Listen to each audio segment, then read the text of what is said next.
and assist the type of shit I told him back now. Young and never king, trip the gold like a sack.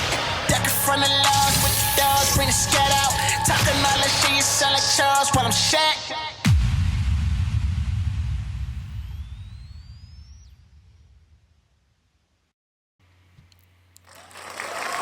Yeah, buddy. Back in the building, my G. Always good to be back. Always good to be back, coming in with that big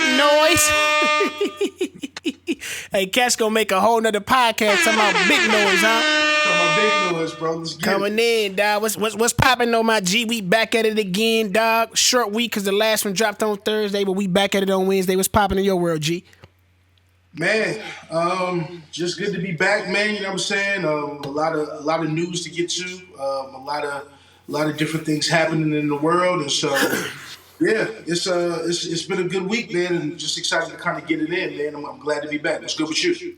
Chilly, man. Shoot, hey, we on episode 8, dog. I looked at it the other day. I'm like, yo, we moving and grooving into 2023. You heard? That's yeah, crazy. Man, it feel good though, man. But I'm chilling, dog. You know, it's your boy Word from the Word of Klarity podcast. Back at the game with my boy Kenny G. And man, I'm feeling good, dog. You know, over the weekend, one of the homies got married. That was good. I was in a wedding. Had a good time there, man. You suited and booted, bro. Suited and booted, dog. You know, I don't touch the tux too much, but when I touch it, I try to be coming right. You know what I'm saying? Like, yeah, man. So that was cool though, dog. But nothing too much popping, man. But like you said, it's a lot cracking, dog. Your boy Jake Paul got knocked out. What you lose a bet on that? How that go for you? Nah. I didn't bet on this one, bro, because I knew he was fighting a dude that was a little bit more accomplished than normal. Yeah. So I was like, you know, we'll see what happens. That's a 50-50 fight. Yeah. And he didn't look too bad to me, bro. Just being honest, he didn't look too bad to me. He even scored a knockdown for the guy, but you know, yeah, I seen it. Experience paid the bills, bro. And so that dude threw double the punches he did, was more aggressive. Mm-hmm. And so though Jake had moments, he wasn't ready to go up against dude quite yet. Not yet. So yeah, I heard he was trying to go for the haymaker and just knock him out. He wasn't trying to really outbox him, you know, round and round, just trying to get that one and knock him out. Yeah. You can't do that with an experienced guy. Some of the guys who do UFC or whatever, they're not as experienced, you know, with boxing and moving around the ring and, you know, kind of just ring IQ. And even like what Max Kellerman talks about all the time, you know, muscle memory. Dudes who've been boxing since they were 8, 9, 10 years old. You pick it up at 20 years old, they got a 10-year advantage on you, bro. They're ready. They're ready for the smoke. So that's what it looked like. It looked like he was like, I got enough power on my right hand to get it done. And the other dude was like, yeah, you may have, but what you don't have is the experience I got. And so, experience paid the bills that night. Yeah, I know he was trying to blame my boy Drizzy, dog, talking about he was up under the Drizzy curse, but Drizzy bet on him before, he made some bread, but I seen he still collected 30 M's off that fight, dog. So I mean, Jake Paul, when it comes to the business on the boxing side, they say he over there moving the needle, dog. He changing the game. Jake Paul collected $30 million? Yeah, he could have been, I don't know. He could have been capping, but I ain't seen nobody dispute it. He put it up on his stories after that month. He talking about I took a L, but I'm still collecting 30 M's. I'm like, hey, that's a dub still at the end of the day. You hear me? Yeah, 30 million means, you know, if I got to cry, I'm at least crying in a Lambo, bro. So, you know. Crying the race, huh? Yeah, bro. I'm going to cry rich, man. You know what I mean? Man, in other news, dog, I seen. Did you see? Are you a viewer of Euphoria that come on HBO with Zendaya, the show Drake produced? So I haven't really peeped it hardcore. Yeah. I've heard about it and seen snippets, but I can't say that I'm in it yet. Yeah, well, it ain't really about the. I actually watched the show. I do like Zendaya, but then also, you know, of course, Drizzy, once I seen he produced it, I was like, let me check this mug out. Cinematically, bro, that mug is one of the most cinematically pleasing, visually pleasing series out there on TV right now. The first season was really dope. The second season kind of got a little repetitive. But why I really bring it up is because it's been a lot of stuff going on. People on the Twitter talking about, kind of complaining about Zendaya getting $1 million a show. Now she renegotiated her deal. Apparently, I don't know if it's facts, but apparently she getting $1 million an episode, dog. Crazy. You know what I'm saying? Like, why people hate that though?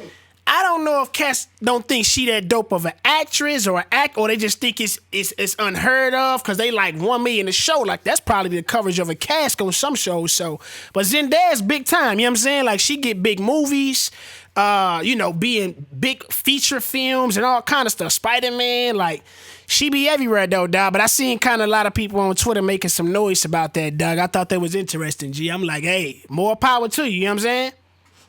Yeah, like my thing is, look, bro, I don't hate on the next man getting their bread. I will say Zendaya is pretty decorated. For people who kind of question whether or not she's a dope actress, go on Netflix and check out Malcolm and Marie and her performance there, which was all about acting because the whole joint was in one scene. It was like a screenplay, pretty much. So, yeah. Yeah. So you have to carry a movie for 2 hours in one house with two characters. And she killed it from being sweet to funny to dramatic to sad to on the verge of killing herself. Like she was everywhere. So anybody who questions her acting chops, I would definitely go peep that. But also, look, they willing to pay you the bread, bro. Stop hating. You know what I'm saying? Let people go get their money, man. That's crazy. Yeah, I say we got to give her a round of applause, man. If I could get 1 ears off a show, I'm rocking. You see what I'm saying? Off of one episode, I think it average about, the shows on these series nowadays average probably about 7 to 8 shows. So that's 8 M's a series, you know what I'm saying? A season. So more power to you, dog. But you know why we here, man? We always here talking about music and sports, man. This time, I think this episode is gonna be more on the music side. But we're gonna get to the sports at the end of it for sure, man. But man, my boy Hitman went up against another. My boy Hitman HOLLA, St. Louis's own, went up against Philly finest, EAZY the Black Captain. I gotta say, man, I quickly became a fan of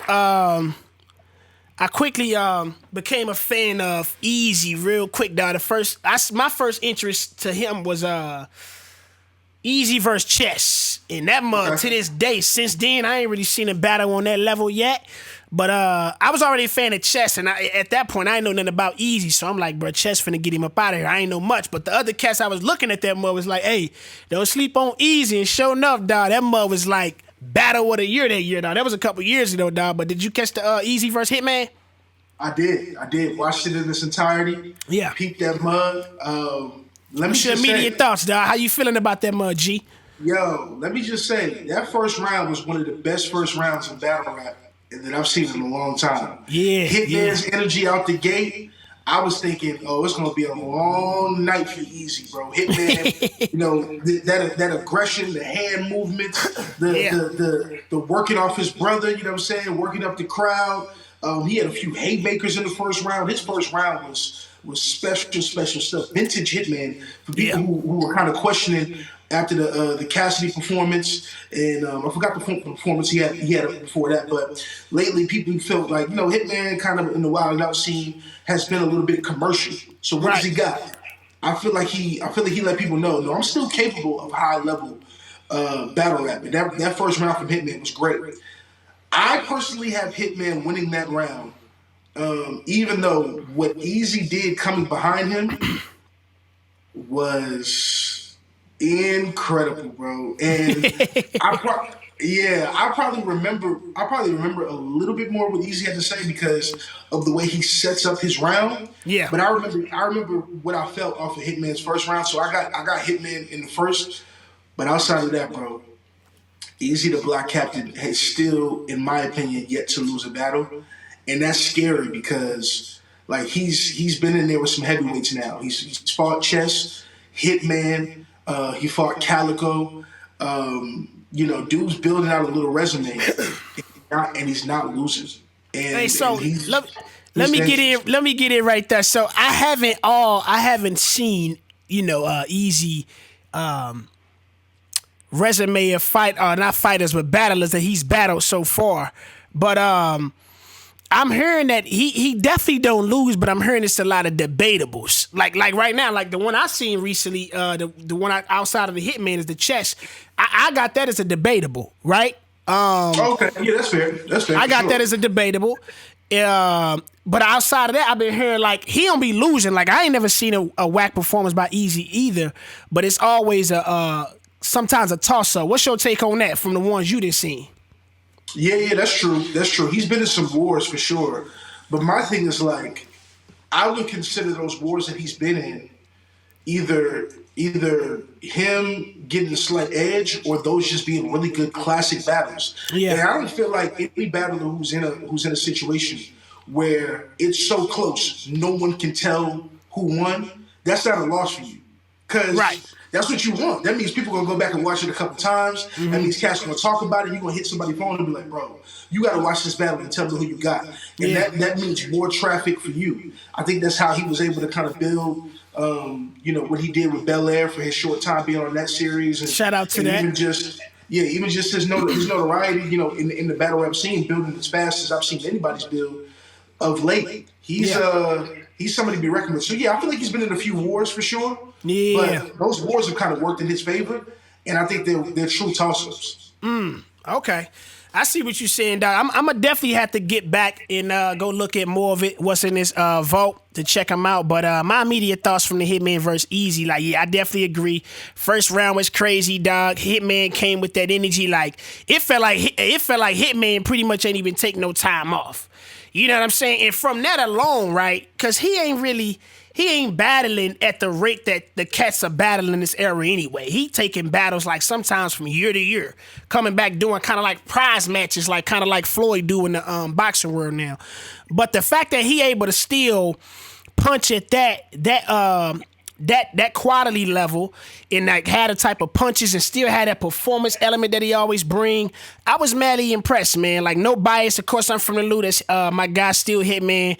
But I was just, I'm a person that only probably comes back for like Hitman, maybe a Chess, Reed, Dollars is another cat I come back. So like my eye be fresh. It's like a naked eye. Like I ain't really comparing it. I'm just going off of like, since the last time I done seen a battle. And he was up in New York and they was rocking. You know what I'm saying? That first round they was rocking. But quickly after that, dog, the audience was not trying to rock with my guy Hitman, bro. I mean, it was between the audience and the mic. The mic technical difficulties. I don't know what was going on. Like, it kept on ringing too loud. They kept on saying they couldn't hear him.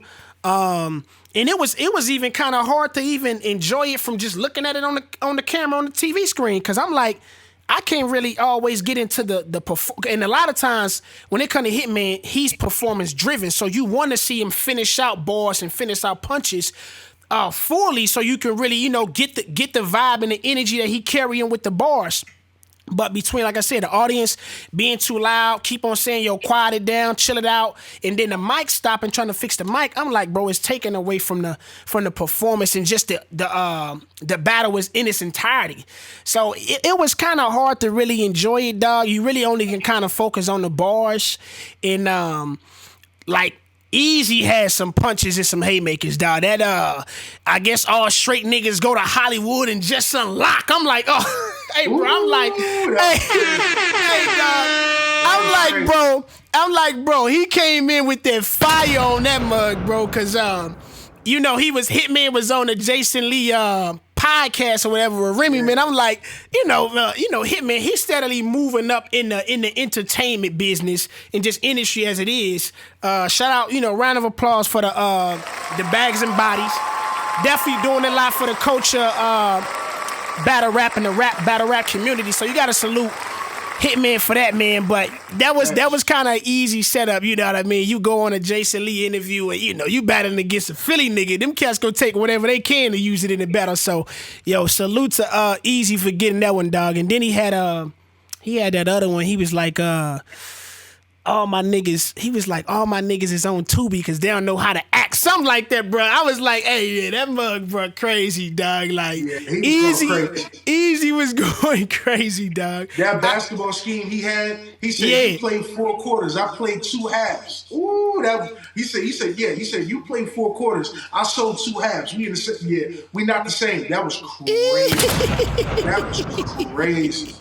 Yeah, man. Hey, it's certain things that I get from battle rap that I probably can't really get from no other form of entertainment, sport, like any competition, like it's just like it's literally like who can go up there, perform in the middle of all these eyes in this room, control the room and dominate. You know what I mean? Like it ain't easy at all, bro. That mug may be harder than like rocking the stage because it's a competition.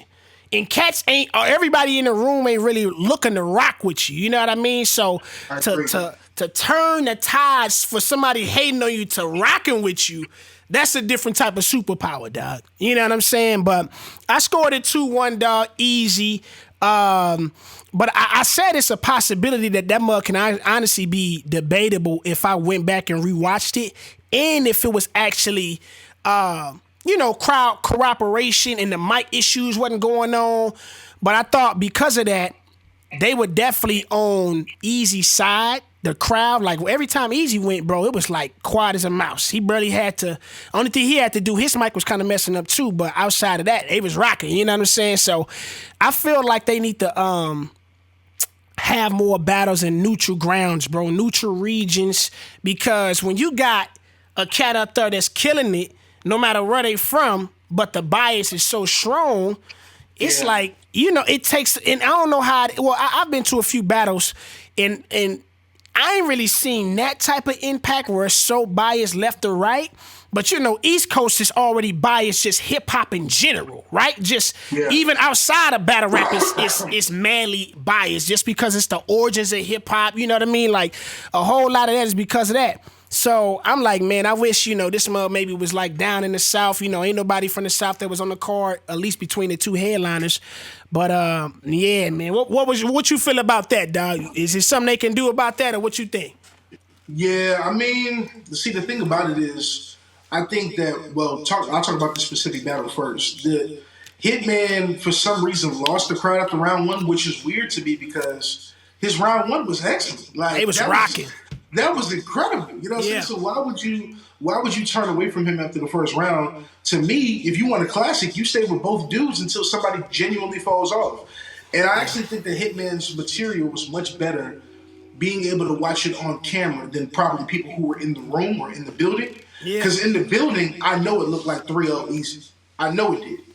But on camera, it could potentially be a debatable, maybe not a classic because of the technical difficulties, but I think the material and everything else was much closer on camera, which is what Hitman was saying the whole time. He's like, that's cool, y'all gonna hate in the building, but don't worry, they'll catch it on camera. And he's right. The problem is, like, the technical difficulties in battle rap and stuff like that, like, they just need to be taken care of. I'm tired of them getting these nice venues and stuff like that, and still those type of issues go on. That's got to be the engineer and stuff like that. Now, moving forward to the bias among cities, states, etc. The problem is, I don't think it changes if that battle was in New York or if it was in Alabama. The reason why is because unless it's in St. Louis, which would be the advantage for Hitman, or the tri-state area, which is essentially Philly, New York, New Jersey, Boston, that whole area, that's always going to work for EAZY. But outside of those two regions, battle rap has built a thing where everybody has a period of time. So when Geechee was hot, when Geechee Gotti was hot, who was another battle rapper from LA, it didn't matter where Geechee was. He was so popping at the time that no matter who he battled, unless you were a name of similar magnitude that the crowd was rocking with just as much, or that the battle rap fans were rocking with just as much, you weren't going to get the love that Geechee got. So Geechee would battle dudes, bro, and he would be in New York and still be 3-0 them because they're literally not giving the opponent a chance because all they want to do is hear Geechee rounds. Yeah, so that ain't cool. So I actually watched that happen here in Houston. They did Summer Madness, and they've also done Night of Main Events. Night of Main Events was done last year, and T-Top battled, I forgot who he battled, but when I tell you, K-Shine, T-Top battled K-Shine. Okay. When I tell you they didn't want to give T-Top no love, I mean, dude was giving bars up. They was like, Cass was going to get drinks. Cass was yawning, booing. I'm like, yo, like, dude spitting. But they didn't care. They didn't care, bro. And so I don't know how to fix that. I think battle rap has to move away from favorites and judge each battle individually. But that's going to be hard to do, bro, because Cass got their favorites, and sometimes they're so biased, it really don't make no sense. Yeah. Some got to happen, dog. The bias is unreal. I mean, it's honestly in every sport competition, it's always bias. But in other sports, it's a score. It's it's a finite way of seeing who won. This mug is just based off the experience in the room. And I guess, they go on Rap Grid and vote and had a polls and stuff like that. And a lot of times, sometimes, I've seen battles where cats in the building have a total different opinion and cats online and seen it on camera and the numbers look totally different. So I guess that's, the concrete, the views and stuff like that. I guess, it's several ways I think cats would be like, yo, I won one. But yeah, man, it's something got to get fixed when it comes to that. But what's up with the explain the politics or the reasons as to why it's like battles of this magnitude don't go to URL like with Smack. Like, I ain't understand why Remy was behind this mug. No diss to Remy, but I didn't understand, a celebrity type box office match of this degree wouldn't go to URL. You know what I mean? What's up with that? Yeah, I mean, well, a lot of battle rap fans know if they peep into this particular podcast since we're talking about battle rap, they'll know that one of my favorite battle rappers who I actually have a small relationship with, A-Ward, is somebody who's yet to shout out to the homie. I think he's top three, maybe at least top 5 in the world, but I think he's top 3. And I've talked to him personally. When he's come to the city, me and him have had conversations, multiple conversations actually, about why he hasn't graced the URL stage and stuff like that. And I think your question is synonymous with his answer. And essentially it's URL wants to monopolize the market. Similar to how Madden made a deal with the NFL to where no other organization or development team can make an NFL video game. Yeah. Madden signed a contract for like 12 years. They were like, look, if there's going to be an NFL game, it's going to be through Madden. I remember 2K tried and a couple other people tried. I say that to say that's what URL is trying to do in battle rap. They have actually signed dudes 3, 4, 5-year contracts. Wow. Hey, you can't even battle anywhere else besides URL, and it's going to take 3, 4, 5, 6 battles, 7 years, however they sign the contracts, and they're trying to get the top talent and hold them down for themselves. Yeah. So you got an entity like Hitman, who's bigger than, really, low-key, he's the biggest thing in the culture, if not bigger than the culture.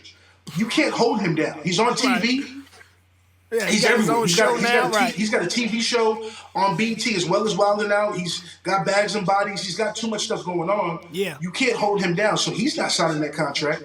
So if you want to pay Hitman his money, it's got to be off an individual contract basis, which URL is not trying to do. Similar to why they won't get A-Ward, because A-Ward's like, you going to either pay me what I'm worth, or I'm definitely not signing the contract. And they've been fighting on that. So we should see fights like that on the biggest stage, which is URL. Right. Because Smack just comes with a level of buzz, a level of cachet. He's for the streets. We grew up getting those DVDs when we were young, learning about battle rap, watching Cassidy and Reed Dolla's freestyle on camera.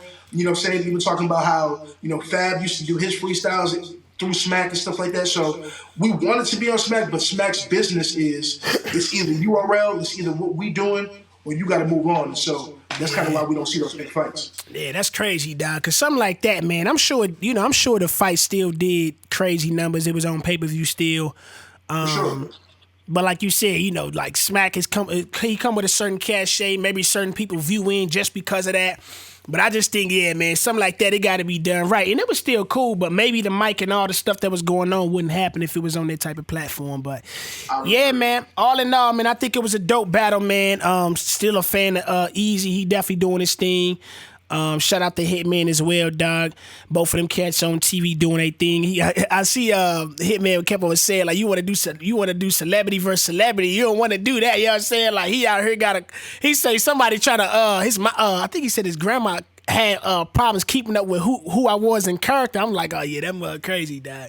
Now he definitely been doing this thing though, man. But yeah, man, I'll be looking out for the next battles, dog, cause Cat's been out here moving, man. I seen A-Ward and Loso was out here battling too. I think the same weekend. They had some punches too, boy. They had some punches too. Yeah, them dudes be on it, bro. They went. I think they went from there to Toronto. So yeah, they got battles coming out, back to back. It's gonna be crazy. Yeah, they battle at a different rate, dog. Definitely Loso. Somebody was saying something about Loso is bigger than Cortez, and it probably should be the other way around because Cortez is like a pioneer, but it was like the way Loso battle and how much he be doing, it ain't even a contest now. I'm like, yeah, I mean, at one point, bro, Loso had runs where he was battling almost every week, and sometimes it felt like twice a week. You know what I'm saying? Like, yeah, facts. Hey, dog, Facts. shout out to the homies, dog, because I ain't never seen a disappointing performance by A-Ward either, dog. Like, that guy don't really miss either, so. Yeah, man, I would but love to see. Side note before we move on. go ahead. A-Ward versus EAZY, man. Set it up. A-Ward versus EAZY, dog. Hey, I'll be there for sure, dog. Let that mug be in KC or something. I'm pulling up to that mug, dog. Oh yeah, it'll be absolutely. a punch I'm fest. driving over there, bro. Exactly. It'll be a punch fest, dog. But in other news, man. Hey, your boy out here been doing interviews left and right. He's feeling free, and I think he's freeing himself of the rap game, man. I don't know if I'm taking him serious, man, but I'm gonna play this little clip where he talking about trying to gracefully exit. Let's see what he talking about, man. And we kind of chop it up about what we thinking if he's serious or not, dog. I think I'm at the point now where I just want to I feel like maybe we talked about this the other day, but I feel like I'm kind of introducing the concept in my mind of a graceful exit. See, I don't even know how to take this dude shit. He don't even look like he's serious. I mean, No. He always entertains these ideas of just gracefully. I think he said this on the Rap Radar, man. That was like 2018, so that's almost 5 years ago. Yeah, when I seen this, bro, I'm like, yo, I called Cap quick. I'm like, come on, bro. I mean, this is a guy that can't stay away from music, even if he tried. He's been in the game, since 2009. It's 2023. That's a good 14 years. He's probably got I think he has 11 projects that actually are albums or some form of a project that's on the charts. In an array of features and collaborations. I mean, if I'm entertaining this, what he's saying is serious. Can he retire? Yes. I said a couple years ago he could have stopped and been good for life. Like, I'm saying financially we know he good, but actually what his catalog and the quality and quantity of music that he's put out, I mean, most cats don't even get to doing half the work that Drizzy's done in this 14-year window. You know what I mean? I mean, the guy got, I think, like 11 number ones album-wise. He got about 10 number ones single-wise, multiple diamond records. When you go look at his just statistics, it's almost astronomical. You know what I mean? But what was your immediate thoughts when you seen this? It looked like you over there calling Cap as well, my G. What you think, dog? Bro, the thing about it is we don't even got to spend too much time on it. When I heard him say this, even watched the rest of the joint, and I was like, you love it too much right now to be like, I'm done. Not right now. I think he's probably now I will say, in fairness to him, I'll try to give him a little bit of whatever, so I don't just totally dismiss what he's saying. Yeah, bro. Like, I'll give you a little bit. Maybe he's looking back on what he's accomplished and he's saying, does anything I do from this point forward elevate me? Which is a real question. Because I think he's practically accomplished everything that he would need to accomplish to put him, Hall of Fame status. I think eventually, that GOAT conversation needs to pop back up. Stuff like that. Okay, cool. Yeah. So he's probably looking back on it like, what can I really put forward that would elevate my status past what I've already accomplished? But do I think that actually means him considering retirement, not being back in the studio, not doing late nights, not grinding to the level in which he's been going thus far? No, I don't think he's ready to stop that. And if you're not ready to stop that, then you're not ready to retire, no matter how much you feel like you may have accomplished up until this point. He's not ready to let Drake, the embodiment and the brand and the lifestyle and the movement and the work go yet. And that's evident. So because of that, I'm calling Super Cat, and I think we probably get a Drake project in the next 8 months and be like, bro, why did you retire? Why were you even talking about retirement? Stop playing, I feel the same way, man. Because, I mean, I remember recently he was on Queen Radio and he was just like saying how far from that thought or idea of retirement he is, because it's like the ultimate feeling of completing a song and completing an album. And that was only, within the last 2 years or so, maybe, maybe even more recent than that. And yeah, dog, it's just, I don't see it as being a serious thing, because here's the thing, bro. At this point, bro, I don't even see what his next chapter would be, because it seemed like, I would have thought he would already went back into acting, because, that's kind of was his claim to fame with Degrassi, and that kind of was the bridge way to him going to the music side.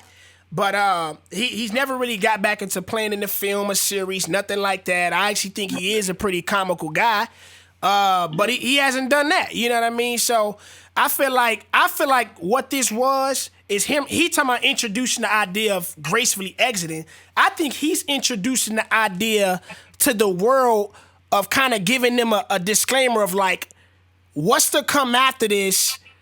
After I say something like this, I'm pretty much letting go the stronghold that I've had on the game for the last decade.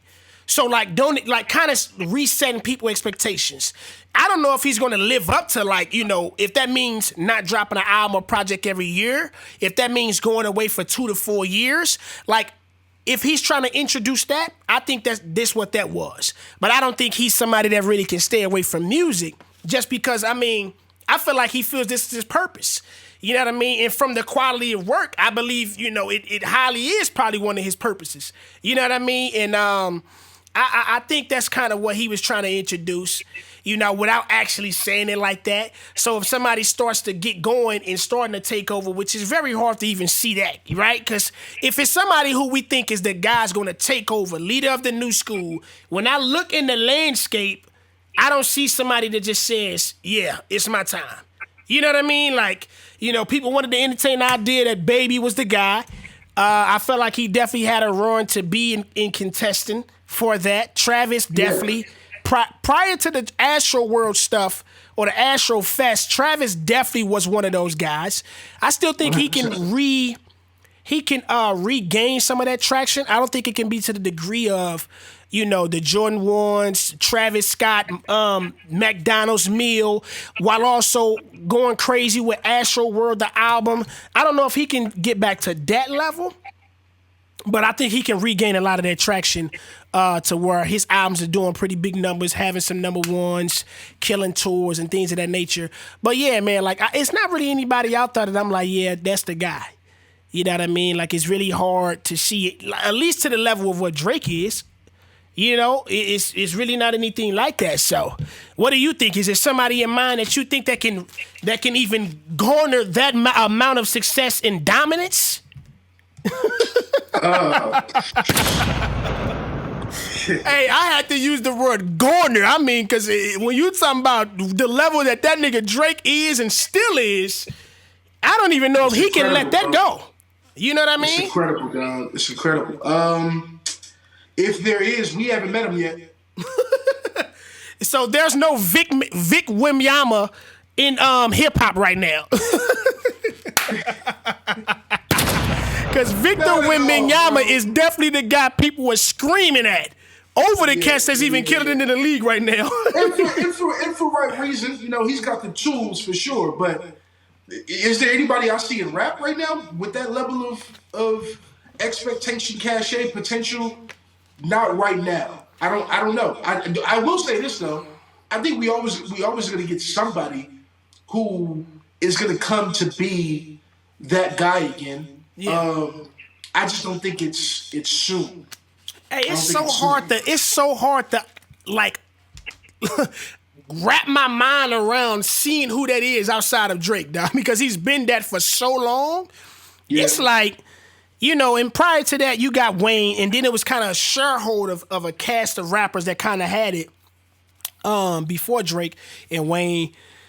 But I don't know who. I don't really know. Music is so many different levels and tiers to it now. We always talk about the three-headed goat or the three-headed monster between Drake, Kendrick, Cole, and then you have this next level of these new gen, where it was like Roddy, Baby, EAZY, Travis, all these guys, and then after that it's just kind of like everybody else, right?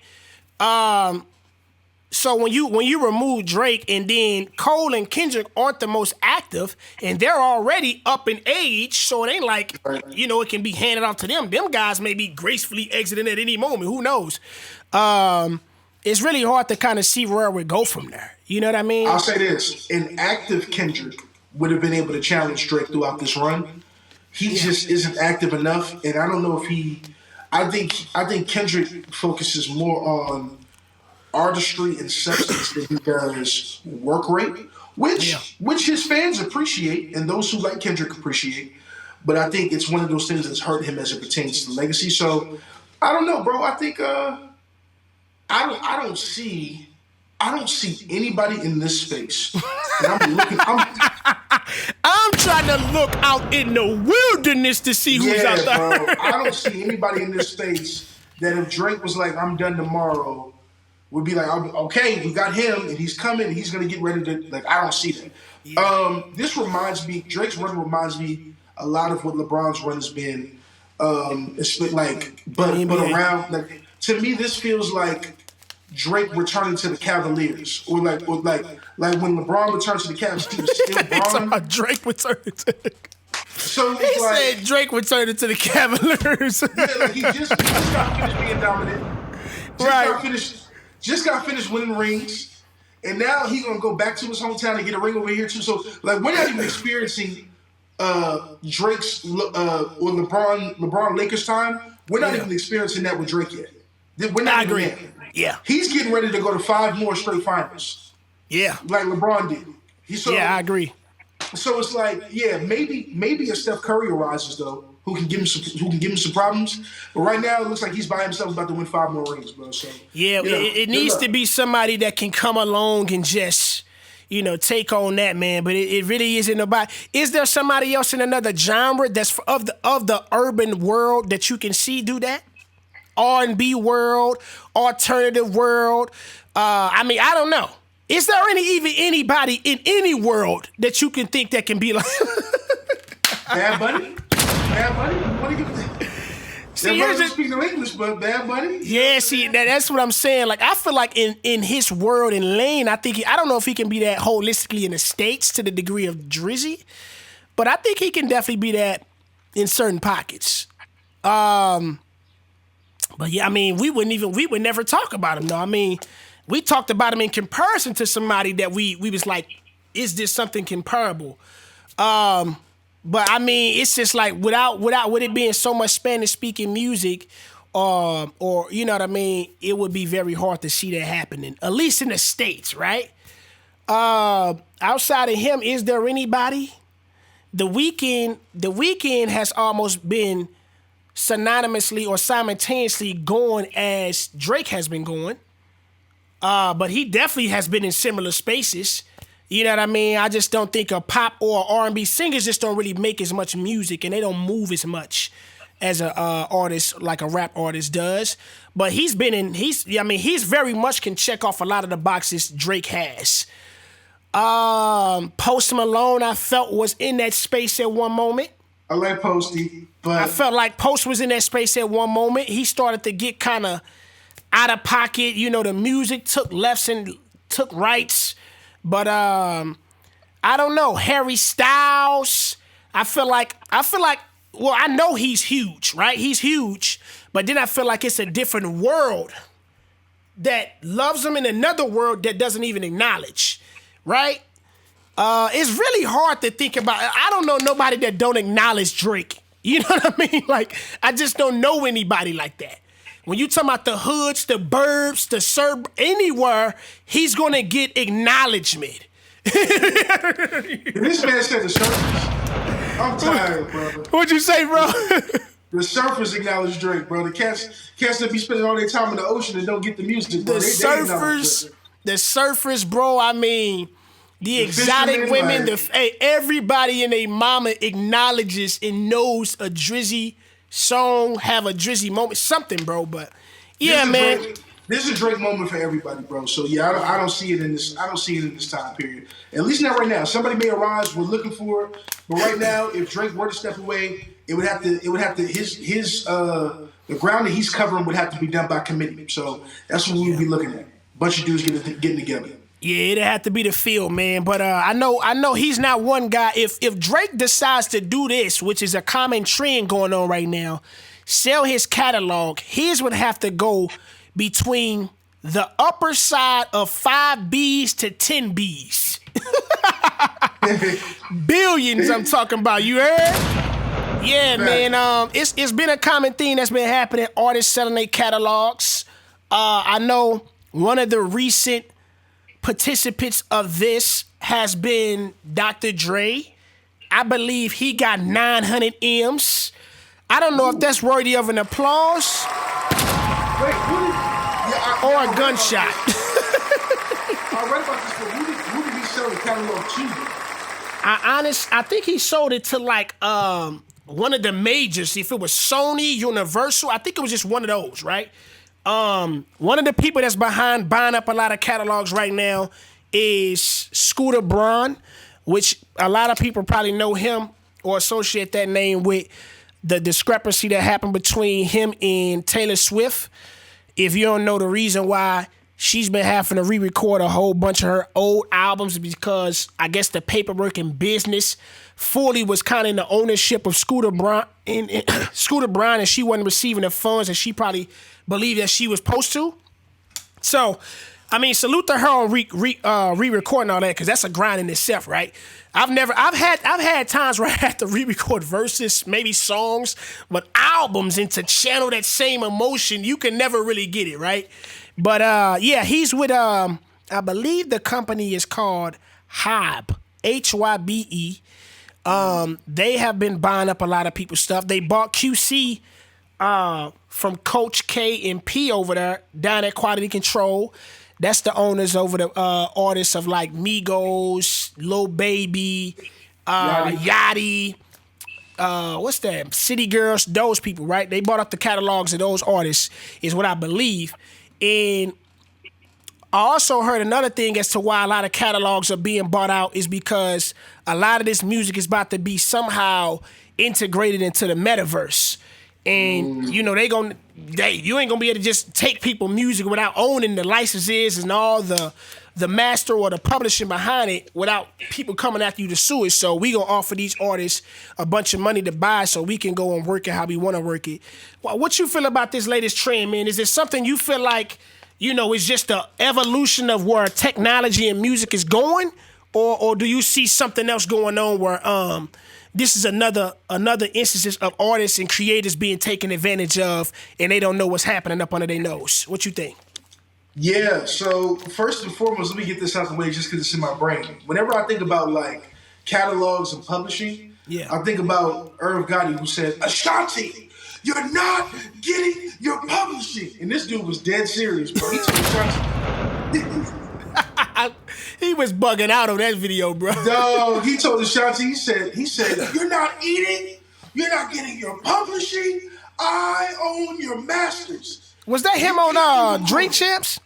Yeah, bro, he was going crazy. Ooh, he was and he hot. said that on Breakfast Club. Yeah, so, he was hot. Yeah, he was hot. Clearly, he wanted Ashanti back. Bad. You hear me? Bad. Real bad. So that's the first thing I think of, because he was bugging. But the second thing is, it's weird, man. You know what I think? To be honest with you, what do you value? Is the question. Yeah. The reason why I say what do you value is, I think artists are going to be properly compensated for their catalogs. So you can't really say, or at least from the natural point of view and the natural standpoint and the natural idea, that artists are being taken advantage of if you're being compensated $900 million, $800 million, $700 million. Mm-hmm. For some artists, $100 million, which is more than they've made in their 10-year catalog. You know what I mean? Yeah. So you look at that, you say, well, you can't be taken advantage of if you're eating like that and you've never eaten like that before. But on the other side, the question is, what do you value? Because when you're an artist, bro, sometimes it's invaluable to own and to have ownership of your masters, of your publishing, and things of that nature. The reason being, one, you can continue to eat off of it forever. It's something that you can pass along if you have the ownership. You can decide what deals, where it appears, and having full control of the scope of your brand. So when you think about your catalog and your publishing and even your brand, so to speak, because that's pretty much what people are selling, who are some of these artists without their hit songs, without their music, without the things that they put out into the ethos? And so I don't know if it's worth it for some artists. I think for others who are kind of past a certain point, it may be. Maybe for a dude like Dre, who hasn't really released anything since 2001, not that big of a deal. You know what I'm saying? And he's already a billionaire in other spaces. Go ahead and take the music, bro. But for somebody who could still benefit greatly off of their catalog and could benefit greatly from a generational wealth standpoint, don't know if it's worth it, bro. I think each artist has to weigh that option and be very, very careful. Last thing I'll say, dude named Jason Weaver, black dude, who was the singing voice for Simba back in The Lion King. They offered him a deal initially when he went to go take that deal. They said, we can offer you a huge lump sum up front for you to be the singing voice of Simba, or we can offer you a royalty and a small check up front. He took the small check in royalty. He said, bro, at times I've been in some dark places in my life, but because to this day people are still watching Lion King, I'm consistently getting a good check, and I'll forever be wealthy because of the legacy of Lion King. And so I say that as almost a metric for certain artists to say, look, if you're a dude like Fetty Wap, you might like the biggest thing for you would be to own your stuff, bro, because how you're able to navigate and move forward in the scene may be different than a Taylor Swift. You just need to figure that out and wait. You ain't right to pull out a Fetty Wap name on me out of nowhere, man. My bad. I like Fetty though, man. I like Fetty. Nah, man, I echo a lot of what you're saying, for sure, man. I think you have to know your worth and kind of know your catalog. And here's the thing. It kind of go, I think it's to each his own, and literally not to just artist to artist, but to like pieces of your catalog. If it's certain parts of your catalog, because I think Dr. Dre didn't sell his entire catalog. I think it was a portion. And you may want to hold on to the ones where you feel like it's always going to be a timeless one and always going to get spun. You know what I mean? Like it's certain joints that you know. And then also, like you said, if you're an artist, like if I'm an artist like a Drake or something, I may not sell nothing at all. I think he constantly is going to get streamed at an all-time high, more than the average artist probably from here on out, right? Like his streaming numbers perform crazy. But it makes sense that a lot of the artists that are selling are post artists of the streaming era. They stuff is not going to be getting streamed in the algorithm and how music is being consumed right now, as if like I'm an artist of the now, of this era, of the streaming era. So it kind of like, if you fit that shoe, right, because the era that you came in and my music don't really fit in the algorithm or the playlist of what's going on right now, then you may want to sell certain things. But you may have a joint that getting like a 2000s essential all the time is going to get played back to back to back to back, and you know it's going to get ran. Maybe you don't sell that one. You know what I mean? So that's kind of how I looked at it. And I also think it's always just a space where other people are kind of like looking to get music from these urban acts that are controlling kind of where technology is about to go. And you know, salute to them. But I think we gotta be, and I know it's people that's in these spaces that's working. Like I know it's a dude, I think his name is like Isaiah Waynes or something like that. Or Isaac Eyes or something like that. But he made an app that's similar to Instagram, looks like the same model, and it was just more subscription based. And it's crazy because Instagram is now subscription based. They offer subscriptions with creators, and if you want to offer certain exclusive things. But he had already been doing that. But it takes everybody to be like willing to go over there to get behind it and be like, yo, we gon' not really use Instagram and kind of go over there and start, you know, pumping that up. So now this is a black-owned app that cats is moving and getting paid from and doing all these things that eventually these bigger platforms gonna do anyway. But I think it just got to be more like places and opportunities where people are going to create those avenues for cats to like also pour back into their own people. You know what I mean? Like, and I think it's just a process of like this mug happening over time and like certain power players moving over to these platforms, kind of like Jay-Z did with Tidal. You know what I mean? I know that's another thing. Cats kind of being critical of Jay-Z when I think he sold, all his shares or his percentage up in Duce. He been making all kind of moves. But I'm never questioning Jay because he's always been a business savvy guy that's pretty much made the right moves, right? That's paid him well. So, man, I definitely been keeping an eye on these cats moving, man, because it's always a space to learn, man, and to adapt from these guys, the practices they done picked up to do better business for myself personally or for all these cats that's watching too, dog. So I just always thought the artist catalog selling was really interesting because it started happening just all kind of like out of nowhere. But when you look at these other things that's going on, like the metaverse, you kind of put two and two together. I think, because I think the Dream was one of the first ones that I want to say it was the Dream. I think Pain. It's like they came. The crazy thing is they came to the songwriters first because all these people writing these records, you got to go to the people that wrote these joints, right? And those were some of the first ones that were selling their catalog, and then they started gunning for these actual artists. So we'll see how we'll keep up with that, man. See how that moves along. It's gonna be interesting to see kind of where it goes with this metaverse stuff, dog. Cause I know it's a whole nother universe of how that's about to take over. You know what I'm saying? We gonna see, man. But speaking of music, dog, we finally getting some music that's coming out. You know, that's kind of just notable to kind of mention. And over the weekend, over the last couple weekends, there was a few projects that definitely came across my radar. I definitely was anxious to kind of check out. Don Toliver dropped Love Sick this previous weekend, Friday. I think it was on February 24th. Got a chance to check this mug out. I haven't sat with it thoroughly, but I must say, man. Hey, bro, when it come to Donnie T, dog, Donnie T really don't miss, man. You see what I'm saying?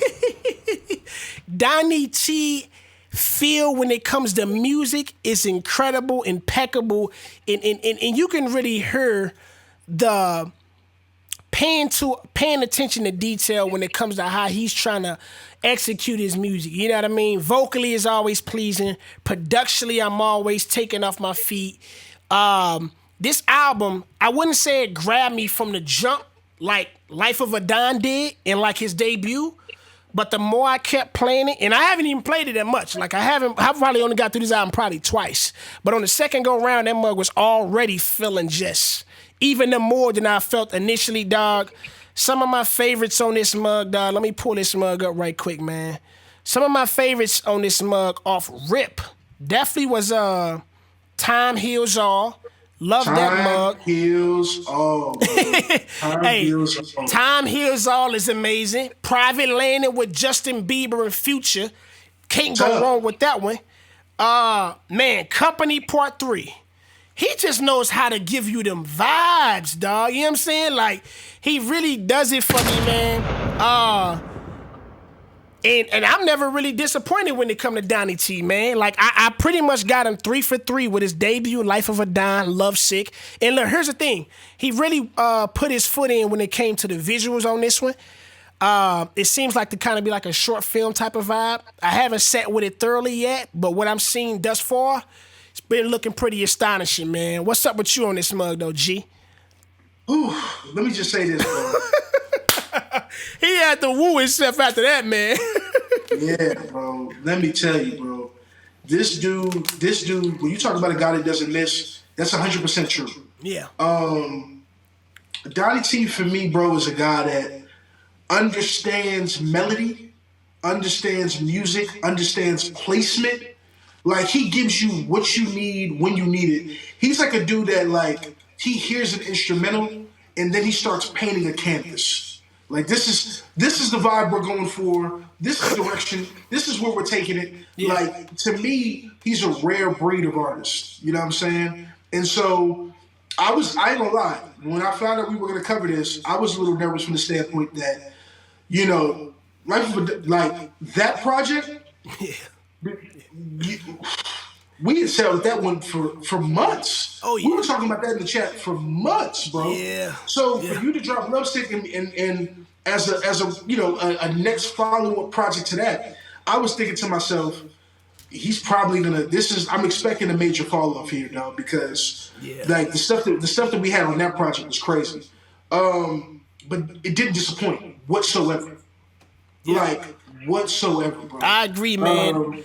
Like you said, when you got a project to come after Life of a Don, you know that's a high bar, you know. But he's just been going. His journey and his catalog of music have just been in lockstep with just how it's supposed to go, like from 1, 2 to 3. It's very hard, you know. You already got the sophomore slump, and if you fail at that point, you know, pretty much you get written off at that point. And he took that and leveled up from Heaven to Hell to Life of a Don. I'm not at the point where I'm saying Lovesick is smoking either records before, but you're still just captivated by what's happening on this project.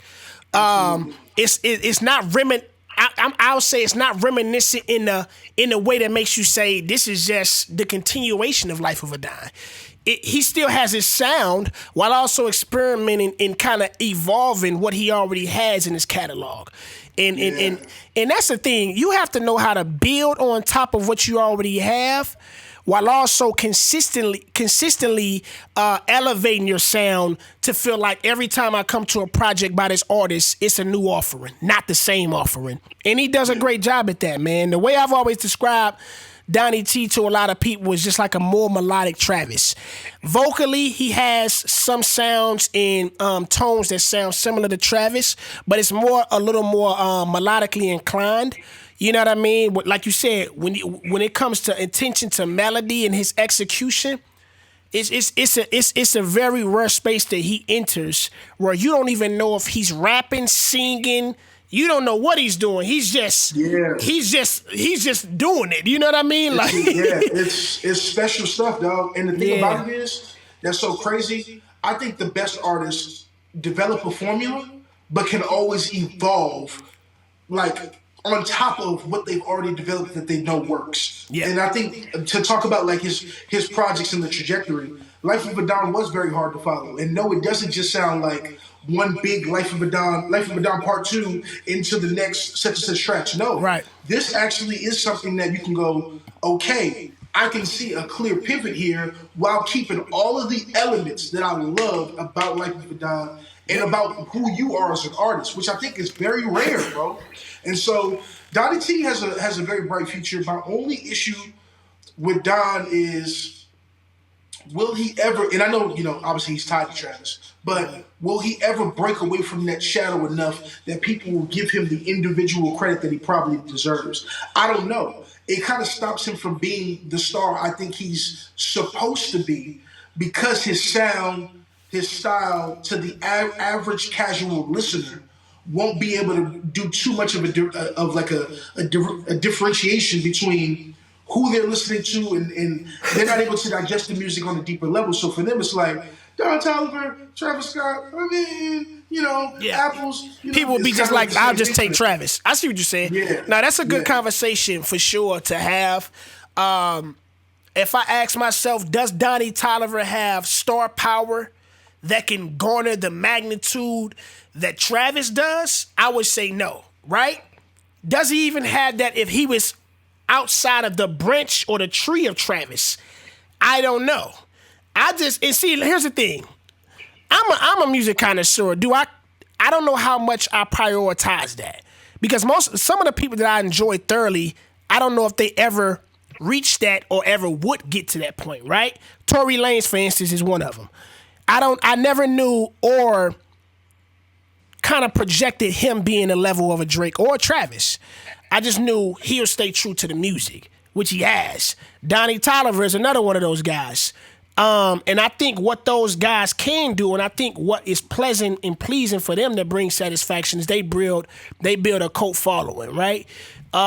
Somebody like Frank Ocean, is he the biggest grandiose artist In theory, he is, but in actuality, compared to the people that are everywhere they go, he ain't that. He ain't no Drake. He ain't The Weeknd. He has his stands, and he's gonna rock with them and feed them constantly. And so I look at Donnie T kind of in a similar space. I do think he's big enough to be rock and rolling now, being one of the names up there that cats coming out just for him. He has went on a headline tour by himself. Life of a Dime had a tour. I mean, I'm probably going to say that Love Sick probably will have another one as well. And I do think the fact that the Travis kind of had that instance with the Astro World incident, it kind of opened up the veil for him to kind of step more into that place of where Travis was, not to fulfill it holistically, but to now take some of that spotlight off of Travis and it got put on Don. You know what I mean? And I think he still has a different audience that would only come for the Don Toliver experience. It's not a huge demographic or crowd of people that would. He's going to share a lot of those Travis fans. But I think he's developing something, that he consistently, as long as he's consistently putting out quality and music year in and year out, other 2 years off, 2 years back, I think he's going to create something special, man. He already is. Because as much as a fan I am of Don, I'm that much of a fan of Travis. You know what I mean? And I go to them and get different experiences. He's not going to give me sicko mode. He ain't gave me nothing near that. You know what I mean? He's not going to give me nothing near that. You know what I mean? So, and that's where I kind of split the hers. And when you split them, they more than just the hers. But from the surface, people going to be like, yeah. So it kind of take that next level of a fan, kind of a purist fan or stand of one of the each of the artists to kind of appreciate them fully for what I think they deserve, dog. But man, thus far, he's been astonishing, man. I gotta give it to him. Gotta give it to him, man. Man, another project that was interesting, man, that came out over the last 30 days. Your boy Yatchy. Look at the cats on this cover, man. They all look like they own something. I mean, looking like Barry Wright and Benny Anderson. Come on, man. Ah, man, you get a chance to check this mug out, dog. What you feel about? How about before we get into this album? What you feel about Yatchy? What you feel about Yatchy? Yatchy deserves respect, man. Yatchy deserves respect. It's weird, man. I think that I don't know how interested he is, and I think I said this before on the podcast, but it's just I don't know where to put him. I think like he's a dude that I don't necessarily view in the lane that he's actually in. Like I almost visualize Yachty somewhere else other than artistry full time. Maybe because he has done and dabbled in other things. Yeah. And so it's kind of hard that when he does drop a project, whatever, for me to get to it in and of my own will, so to speak. I almost have to be in a position like we're in to kind of be like, all right, let's go check it out. Let me sit with it. Let me actually listen to it and things of that nature. But what I do, oftentimes, even when I hear his singles or see his videos, I'm oftentimes walking away saying, okay, my bad. Maybe I could have got to this earlier. I'm mistaken. You know what I'm saying? Maybe I could have appreciated what you were trying to do. Yeah. For some reason, I don't know why I can't, why you're not somebody that I check for. But that's kind of how I feel about Yachty, bro. Like, he's somebody that I realize that I disrespect from a subconscious point of view, but not because I hate the dude or anything. It's just more so I don't visualize him where he is. Yeah. I don't know if that makes any sense, but that's kind of where I put him at, bro. That makes sense. I feel like Yachty is in the process of remodeling his storefront. You know what I mean? Like he once was a store that may have been geared to more a younger audience and a much more, just kind of gullible consumer. And now he's trying to reintroduce himself to like maybe somebody that's business casual or more like, in their development mature years. You know what I mean? I'm not saying that's the demographic, but I'm just saying like from a business standpoint, right. He's kind of like having a remodel, or a brand standpoint. He's having a remodel, and that's not just also from like his actual physical appearance, but also like the music that he's now integrated his sound into and where he's took it. You know what I mean? So this album, let's start here from the jump, you was like, yeah, this ain't a Yachty project from what I'm used to. You know what I mean? And if it's a way to do it, you need to make that impression right away, which he did. Well, so yeah. I commend him on that. And then he gotta. See, this is the thing. Like, artists have to know when you have a strong sound or you have a strong impression of how people have always saw you, because you consistently gave us a certain way of music or style, it's going to be hard to remove that. And on that same interview where we just looked at earlier with Drake, he was kind of expressing just the frustration of like not being taken serious as an artist, which, I don't know if I can relate to that, but if I was in those shoes, I can imagine that can be frustrating as well. Especially when you want the music to get the type of you kind of expecting a certain response from the music that you putting out, and not to get the same response that the music that you once put out before, because the type of energy in the direction has changed that you've made in this music now. But I just would like to express to him, like, he got to know that that's gonna take more than one project. Poland was just out before that. And that was a very much different vibe than what's happening on this album. So he got to know it's going to be some resistance there with fans, and either new fans or who you going for now. But I just say keep going, man, because this project, actually, it was some Jews on here. I like the joint Say Something. Yep. It was some. I think one is called Pretty Sky. Let me see right quick. The names, the way he did the names on this mug was a little funny to me. They was like capitalized. Some of the letters was lowercase. Paint the Sky. That's another one I like as well. Paint the Sky. The Alchemist was fire. My biggest impression that I take away from this mug was that I appreciate just the effort that he put to stretch himself as an artist. One, he's not really ever rapping on this mug. He's kind of like singing in a way that is different than anything he's ever done. And it's not even the most vocally. And look, I'm not the most like, these cats got to be singing they tonsils out or they lungs out. Like, as long as you putting together a project that can be good ear candy for somebody's ear, whether the vocals are so crispy or not, I can appreciate the effort. And I think that's something that he did on this project. Production-wise was the biggest takeaway for sure, though. Like, I really enjoyed a lot of the production, the beat transitions. The instrumentation is I think it's an alternative genre, which is very fitting for it. It's not a hip-hop. It's not an R&B.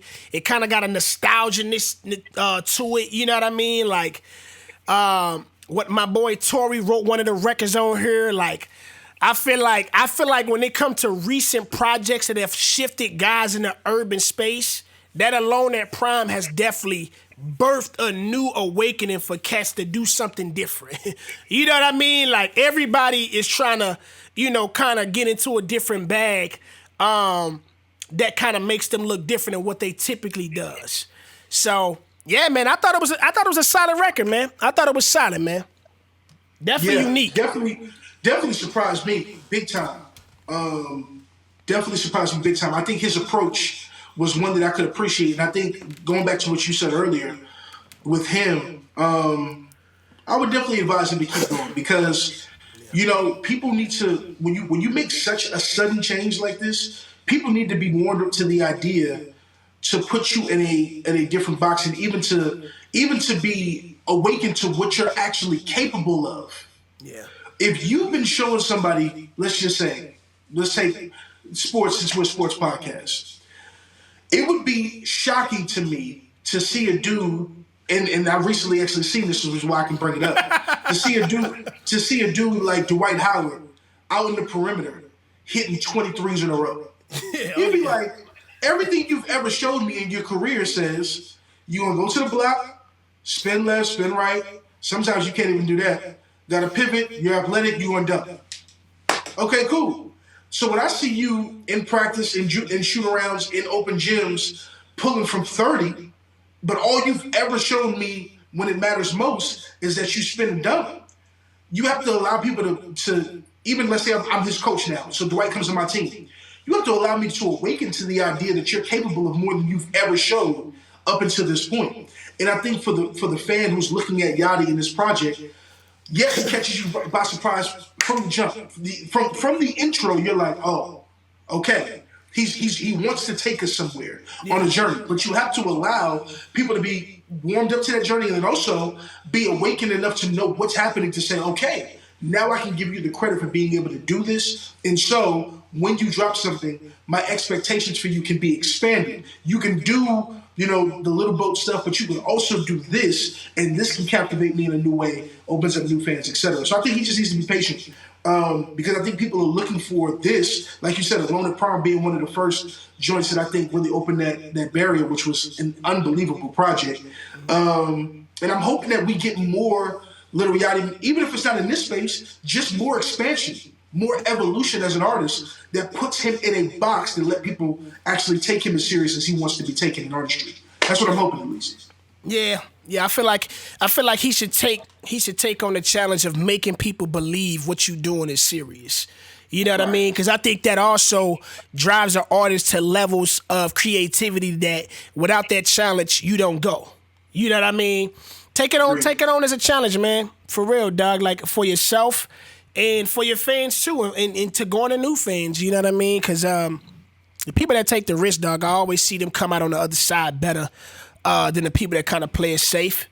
You know what I mean? I know I mentioned Tory because he's just as of recent in this era that kind of like was an artist that was very much in a certain lane that people associated him with, but he forever just continues to stretch that box to where you can't put him in only one lane. But Ye has always been somebody that went against the tides, catches a lot of flack for doing different sounds initially, and then in hindsight kind of gets the love for down taking it there. So yeah, man, artists got to keep doing that, man. The ones that do that after time passes, bro, seems to find themselves in winning positions, dog. So yeah, man. Another record, dog, that Yatchy, I ain't put it on the agenda, man. I kind of skimmed through that mug recently. I just wanted to mention him because, I know when Diddy announced Love Records, I was like, here we go. Diddy got another venture, what artists was signed to him. People were saying that and all this other stuff. But, man, I got to say, thus far, man, Love Records have been moving pretty swiftly, putting out some good quality. You know what I mean? They behind the record that Bryson Tiller was on with Diddy. They also got that party next. Yeah, that thing hard. They got that other joint with P&D that had Ruby Rose in the video, and now Jazzy. And honestly, I didn't know Jazzy was the same Jazzy that she was on this album or a couple songs on Dave East. I forgot. East got so many rock projects, but she was on there, and I was like, vocally, her tone is crazy. And then when I full circle coming up to this album she just dropped, I'm like, yeah, this definitely was the same artist because she's always had a dope tone and just feel for just how to do stuff with the melody. And I'm gonna finish getting through this mug. I think it's called I don't know what's it called, but she kind of got like she kind of channeling like some real R&B spirits on this mug and mixing in what she do. So, yeah, shout out to her, man. I'm gonna check that mug out more, man. And Diddy moving swiftly, dog. He already trying to make some noise and re-going to that, man. I heard they confirmed that Jermaine that pre-verse Diddy, dog. Who you got in that verses, G? Oh, man. Well, before I get to that, shout out, man, to all the artists on Love Records because it takes a level of boldness to even sign a contract with Diddy, man, for how bad he's done the R&B community for the last 20 years. So, here we go again with this dude with that poker face stuff, dog. Bro, the fact that y'all was bold enough to sign with Love Records is amazing to me, bro. I just want to give y'all a shout out for that. I pray that you last past the first project because you can ask 112 and the Locks and everybody else who signed to him how that Danity went. Kane. But you know what? This is looking like because Danity Kane made a hard ass album, bro. That mother was fire. Woo! Danity Kane and Day 26, both of them. And we didn't hear a single thing after that, bro. Bump them dudes. They was gone. Maybe he ain't good with Goose, man. Hopefully he do them right. Man, I hope you do them right. So yeah. But to answer your question, I ain't gonna lie. Diddy is one of those dudes who's electric. When I think about Diddy, bro, say what you want about his business practices. That dude on stage, his persona, the swag he's given us for the last 25, 30 years, is hard to match. He has an energy that's hard to match. Jermaine Dupri is mild-mannered. He be chilling. he got hits, he got bounce, he produced well, but let me tell you something right now. When them two dudes get on that stage and Diddy start playing them records and he start moving around and bopping and getting it in and he got the shoulders moving, woo! I expect a wash. I expect Jermaine Dupri to get washed. It's hard to stand on the stage. Washed. And I'm not talking about catalog though. I want people to be clear. You talking about with that energy? He ain't gonna be able to match that energy. He ain't gonna be able to match the energy though. No. Yeah. And that's what I'm trying to tell people. When you do verses, it is about catalog. But ask Omarion what happened to him versus Mario. Omarion has the catalog. But when Mario got up there and started singing, it wasn't enough. It wasn't enough. And that's going to be Jermaine Dupri. When Diddy get up there and he bring out 10 dancers, and all of a sudden, he got a hologram of Biggie, to hit the stage and stuff like that. Like, it's going to be a wrap. It's not really much he can do. Yeah, man. Hopefully they announce that mug soon, man. I know they was talking about it. Jermaine Dupri, he confirmed it, but we shall see, man. But like I said, man, you already know what we do here, man. Always talking about music and sports, man. And, over the past couple days, Dame dropped 71 on Rockets' head top. You see what I'm saying? Gave them boys something nasty. Man, Dame Dolla, fault or honor? What I mean by that is, it's such a bittersweet type of thing to see Dame as dominant and elite he's been playing over his tenure in Portland. But it's also such a huge what if he just decided to get out of there and go play next to somebody that can give him some real championship aspirations. So where you at it with it, my G? Like, he over 30 now. Been in the league for about 10 years. We've seen what he's capable of. You got cats like Stephen A. and J.J. Redick the other day was talking about one of the best guards ever, which I totally agree. Honestly, a lot of moments, man, he looks like the best guard outside of Stephen Curry in the league. You can't deny the decoration that Steph is with the championship and MVPs, but from a skill-to-skill basis, he's pretty much almost there.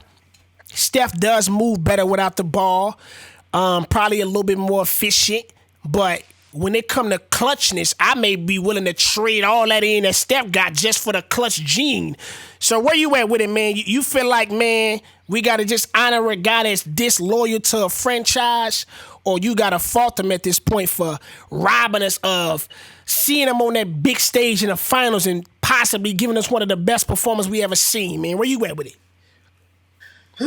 Man, let me say this, bro, about Dame Lillard. Dame is probably my second favorite player in the league. First player is Zion, but he's never on the court. And then Dame,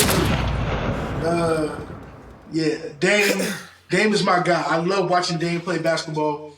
I go peep Portland basketball even when it's bad, as long as he's playing. Right. I say that to say, I will even make a bold take here, for the Word of Clarity podcast, because we ain't done this in a while. Okay, well, I think if Dame Lillard had played in Golden State, the Warriors would have more championships than they do with Steph Curry. I'm convinced. So you saying they'd have more than 4? They'd have more than 4 if Dame was the guard instead of Steph. That's just my opinion. Big moments, clutch moments. I don't believe Damian Lillard allows a 3-1 collapse to LeBron James. Not Dame Lillard. Dame time, he would have closed that out. No way. There's no way he would have went scoreless for 4.5 minutes. I gotta contest that, man. Is Dame game as seamlessly fitting into that offense and style like a Steph? He makes everything eat. Steph makes everything the Sherlock spread. You ain't got to see him dribble too much. Just kick it to him. Is that going to be as flawless and fluent as Steph is over there in that offense? I feel you from the standpoint of when the odds are stacked against you, when you need somebody to say, go take over and get us some buckets and take it home, there's been plenty of moments where Steph wasn't able to do that. And Dame, for sure, I agree. In that window of certain scenario, yes. But holistically, is he leading the team to 73-9? Is he running is he making a running mate like Clay? And we call them Splash Brothers like that because he's that unselfish. I mean, from those aspects, you see all that happening like that where they get more rings. I don't know. Yeah. Let me say this, man, about that, and then I'm gonna answer you the real question of the topic that we got in front of us. To answer that, I would say, the offense would look differently, but he played with C.J. McCollum for years, who doesn't have some of the intangibles that Klay Thompson has, and I think he can play well next to another guard. I don't believe Dame is as selfish as people make him. I think Dame has been obligated to take as many shots and to not be as assist driven as he's been, because he's been playing in Portland with virtually nobody his entire career. He's had CJ, he's had Jeremy Grant at times. Anthony Simons is a good player. LaMarcus Aldridge, but when we can't even say he played with almost literally nothing. Now hold on, we gotta get some correction. What I'm saying to you is LaMarcus Aldridge, bro. I love Aldridge, but he was nice. Turned around on the block. Almost. Also, Dame was a pup then. You got to remember, Dame. He was. He wasn't Dame of the last 5 years. He wasn't that Dame. Yeah, nah. He ain't been Dame time yet. You know, so that matters too. But so I think if Dame played next to a Klay Thompson, a guard who can take the defensive responsibilities off of Dame, which would free Dame up with even more energy than he has now. Right. And I think Dame could learn how to play off the ball a little bit better if he had reason to. But for me, bro, like I think the offense would look different in Golden State. Wouldn't be as free flowing, but you would have to put more pressure with a dude like Damian Lillard who has shooters. If Damian Lillard has shooters everywhere on top of him, oh my God, I don't even know what would happen. So I still think they get those rings and most likely more with Damian Lillard. I'm pretty much convinced of that. Now, that's tough. Go ahead, though. Go ahead, answer the real joint. With that being said, I would go as far as to say that Dame is the most frustrating player in NBA history. I watch Dame Lillard, bro, and be like, I don't care about this 70 if you playing in Portland, Oregon, bro. He tops Kyrie Irving? Huh? He tops Kyrie Irving and most frustrated player ever. That's a good contest right there. I probably would say yeah. Yeah, he does. And that's crazy for me to say because I be getting on Kyrie, bro. You know you be sick of Kyrie. I like Kyrie, but Kyrie will take a break in the middle of the finals, bro. Like that cat Kyrie is different, bro. Party somewhere. But even more than that, though, Dame's misguided loyalty is crazy to me, bro. Do you know if Portland could trade Damian Lillard for Kevin Durant, they would do that tomorrow? Yet he's so loyal to this franchise as if they've given him all, they haven't given you nothing over there, bro. And you're going on 10, 11 years of your career, 12 years of your career, bro. Like, what do you have to show for it at this point? I hope that at some point, possibly after this season, he says, look, Chauncey, thank you. I love supporting black coaches. Portland, thank you for what you've done for me. But guys, I gotta win. I gotta win, dog. I gotta win. I gotta be somewhere where these 71-point games, these 60-point games, these buzzer beaters matter. And not just first round exit, not just second round exit, not just one time in my entire career am I making it to the Western Conference Finals, which is a big feat. That's a big feat. It's a big feat, but man, I need an opportunity to play on the biggest stage year in and year out. And so I blame him, man. I blame him because we should still be talking about that performance. I went back and watched that game what he did in that game was so incredible. 13 threes, bro. 13 three-pointers. Are you kidding me? They said at one point he was 5 or 6 from 40 feet distance. Yes, bro. I said he started just jacking him up at the end of the game, but if he wanted to just be efficient, he could have probably landed around like 80, 90% from that distance, bro, which is insanity. He still shot over 50% from three. And guess what? He took 21 of them. Word? Yeah, he took 21 threes and shot over 50%. Yeah. Insanity. Let's put this in perspective, people, for those who are learning about basketball. They consider 36 to 37%, maybe 37 to 38%, a great three-point shooter. If you shoot 38% from three, you're JJ Redick. In some cases, you're Kyle Korver. 38 to 41% is like ultimate sharpshooter. We pay you the big bucks because we know you can knock down a three. This man shot over 50% from the 3-point line, bro, and gave us 71 points. He's different. Yeah. Like, Nah, Lillard is different. I gotta agree, man. I gotta fault and blame Dame, man. As much as I love seeing the cat dominate, his game, I love just him. He's a humble type of guy. I can't never really champion guys to the degree that I respect the greats to, without them at least putting themselves in position to play relevant basketball, bro. He got to play relevant basketball, deep runs year in and year out to the Western Conference Finals, getting the final appearance. You got to give me that, dog. That's the reason why I am about Kyrie, right? Because I've seen him do it on the biggest stage and remain a killer. I need to see if that's what is going to happen with Dame, right? We've seen it on... What's up? I got a question.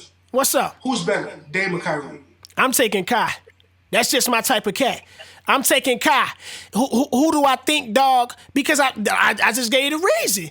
I've seen him in moments where everything was on the line, come back 3-1, take that nigga Irv, step back, bing. You seen it. That's opportunity, though. But look, who's robbing himself? If he has those opportunities, I believe he does the same thing, if not more. Because here's the thing. But look, who's robbing them? He's created. We have he's to. Delivering. But look, he's robbing himself of those opportunities. He's not saying like he has to go put himself in position to win. I honor cats more that prioritize winning while also balancing loyalty. Right? You can do both. It ain't like you, because here's the thing, bro. I ain't saying act like KD, demand out of trades and just run around and get to acting crazy, or even like Irv. But you got the cats like LeBron that has finished his tenures with teams and in the offseason said, I'm going to go here because it's a better opportunity for my career. At the end of the day, these are employees that's working with companies. Now, if I got a chance to make some better money or similar money, but have better opportunity or benefits, okay, let's do that. Let's do that. Brian did that and returned back to the same company and got them dubs. Hey, Dame could do the same thing, right? You can go back and finish there if you want to. They gonna give you that. You want to retire the greatest Portland Trailblazer ever, you can still do that. But let me go get some rings somewhere. Because I can't get him here. We already seen that he can't get him there.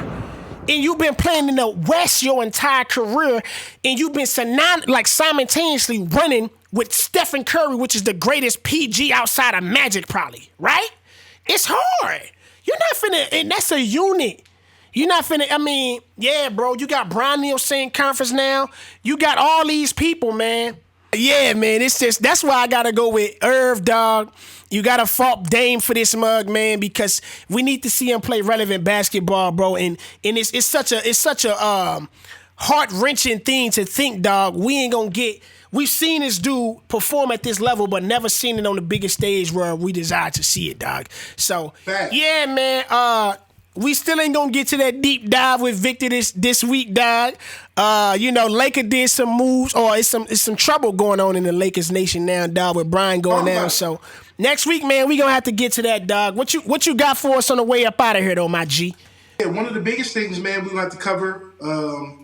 Looks like my LeBron 1-2-3 Cancun is gonna come to fruition. So we'll talk about that. It also looks like Charlotte Hornets have officially entered themselves into the Victor Wembanyama sweepstakes that they weren't trying already. LaMelo Ball fractured. LaMelo Ball's out for the season. That's terrible, dog. I hate that, man.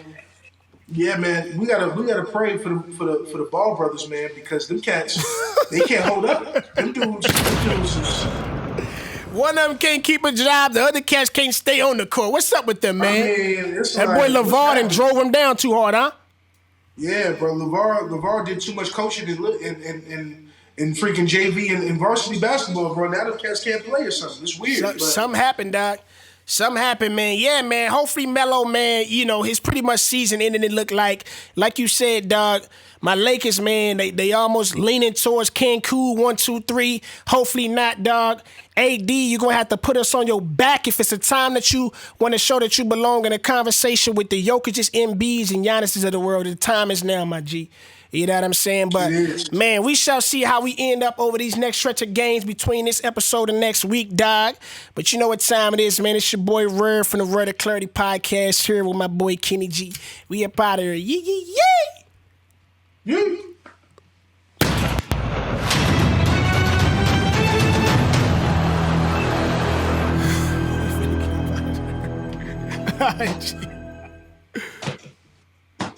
Bro, I didn't realize. What's up? I shouldn't